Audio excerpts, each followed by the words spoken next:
Hi everyone, and welcome to the Clearly Net Zero chat room. It's me, Laura, and my colleague John. Hi folks. So today we just wanted to have a bit of a chat about extreme weather. And not just extreme weather, but also the reasons behind why we do what we do. Yeah, the reason this has come up is that, this economic forum called the World Economic Forum. They were trying to come up with, what's the things which are going to be challenges over the next year. And the very top challenge was extreme weather. Yeah, and we've seen a lot of it recently. Yeah. And then the second level below that was misinformation. And then the third level was the elections. So how's this going to affect you? Yeah. Well, in terms of extreme weather, obviously, we want to make sure that you're future-proofing your business, because these extreme weather events are only going to get more frequent, are only going to get more intense. And so part of the Clearly Net Zero program is about business resilience and making sure that you are ready for whatever comes your way, and you're still able to operate, you're still able to make money, and you can just keep going. Yeah, but let's turn it on its head. And instead of looking at the negative viewpoints, let's see, can we actually create a positive viewpoint for your business? If we have problems with the weather, okay, maybe your electricity gets cut off. Your workforce turn up to work. Oh, have to go home. There's nothing you can do.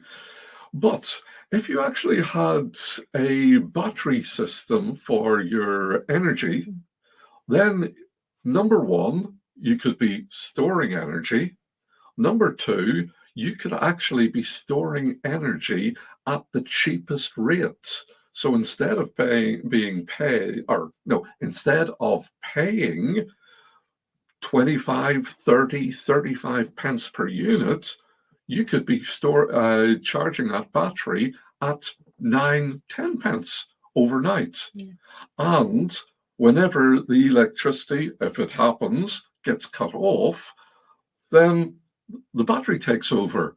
Or it could be actually your normal operation that it stores the energy at the cheap rates, and the rest of the day, it just lets out that energy for your whole building. Yeah, it's a fantastic innovation that allows us to keep going, and also saves us money in terms of we're not losing out on work because we're having to close. Yes, but even more so on top of that, whenever there's peak demand, you could possibly be selling some of that energy, and instead of it being 25 pence per unit, you could be selling it at £2-3 per unit. So actually you're generating more money than what you're consuming. Ideas, folks. So instead of this being a big problem, which you've got no control over, you've actually taken steps to jump into the situation. How can we make money out of this? Okay, bang, there's a solution. There's an opportunity. There's a way of, instead of having, paying 3, 4, 5, maybe more grand for your electricity, you've actually made money. Yeah. That's an idea. Yeah, we like those kind of ideas. Oh, yes. But one thing we don't like is people being misinformed about the opportunities that they can have. And the second challenge on the World Economic Forum was misinformation. Yes. Because, okay, that's a perfect example, the battery solution for a business. But there's so many people, it's so expensive.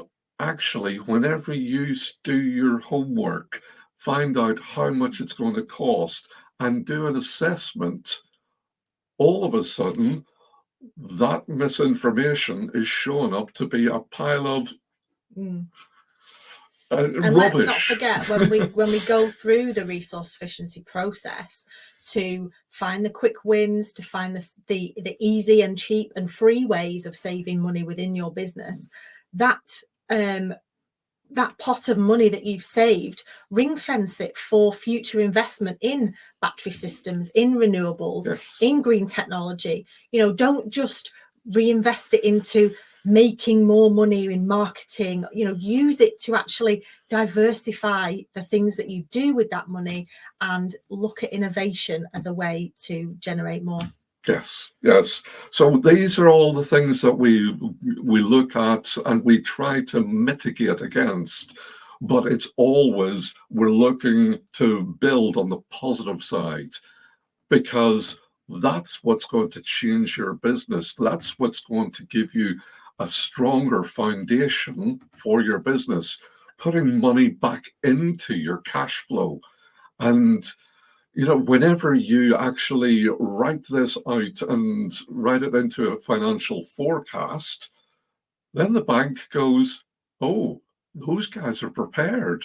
Those people have a good idea where they want to go for in the future. It will change your perspective. Yeah. And what's good for profits is good for the planet too. Definitely. You're win-win every single time. Yeah. So I think that's enough for us now. Yeah, we won't get onto the political one. No. We'll leave that alone. Yes. Yes. Okay. Until the next time. Bye. Bye.